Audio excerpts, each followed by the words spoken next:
Welcome to Telugu one.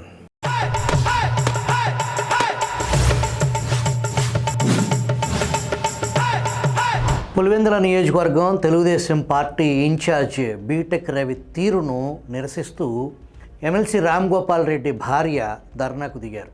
Ration దుకాణం కోసం పరీక్ష రాయటానికి వచ్చిన ప్రకాష్ అనే వ్యక్తిపై బీటెక్ రవి అనుచరులు దాడికి పాల్పడ్డారని రామ్ గోపాల్ రెడ్డి భార్య రంగంలోకి దిగారు. పులివెందుల నియోజకవర్గంలోని 79 రేషన్ దుకాణాల కేటాయింపుకు పరీక్ష రాసేందుకు 104 మందికి హాల్ టికెట్స్ జారీ చేశారు. వీరిలో ఎమ్మెల్సీ భూమిరెడ్డి రామ్ గోపాల్ రెడ్డి అనుచరుడుగా వేంపల్లికి చెందిన ప్రకాష్ కూడా ఉన్నారు.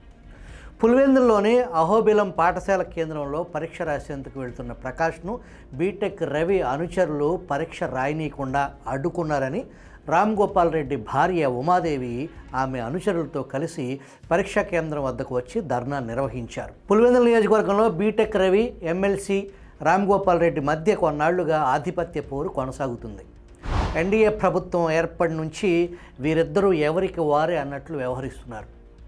ఎవరి కోసం అయితే రామ్ గోపాల్ రెడ్డి భార్య ధర్నా చేశారో ఆ ప్రకాష్ అనే వ్యక్తి వేంపల్లి వైసీపీ జడ్పీటీసీ రవికుమార్ రెడ్డి ప్రధాన అనుచరుడు. కేవలం 15 రోజుల క్రితం మొదటిసారి రేషన్ షాప్ కోసమే తెలుగుదేశం పార్టీ సభ్యత్వం తీసుకున్నాడు. బీటెక్ రవి ఏ కార్యకర్తనైతే సమర్థిస్తున్నాడో అతను మురళి అనే కార్యకర్త రామ్ గోపాల్ రెడ్డి ఎలక్షన్కి ఏజెంట్గా కూడా పనిచేశారు. 500 గ్రాడ్యుయేట్ ఓట్లు చేర్పించి రిగ్గింగ్ను తట్టుకుని నాడు పులివెందులలో ఎన్నికల సమయంలో భోజనానికి కూడా వెళ్లకుండా దొంగ ఓట్లను నిలువరించి పోరాడిన వ్యక్తి మురళి అనే టీడీపీ కార్యకర్త. గత 4 నెలలుగా అతను రేషన్ షాప్ను నడుపుకుంటున్నాడు. ప్రకాష్ అనే వ్యక్తి 5 లక్షలు ఇచ్చి రేషన్ షాప్ కోసం బేరం కుదుర్చుకున్నాడు అనే ఆరోపణలు బలంగా వినిపిస్తున్నాయి. పులివెందుల్లో అన్ని సాగునీటి సంఘాలు ఏకగ్రీవం చేసి తన సత్తా చాటిన బీటెక్ రవి పులివెందుల చరిత్రలో మొదటిసారిగా తెలుగుదేశం పార్టీకి సానుకూలత వస్తున్న క్రమంలో ఈ కసరత్తులో ఎటువంటి సాయం అందించకపోగా వైసీపీతో లోపాయికారీగా అంటగాగటం అక్కడి తెలుగుదేశం పార్టీలను విస్మయపరుస్తుంది అని వార్తలు వస్తున్నాయి.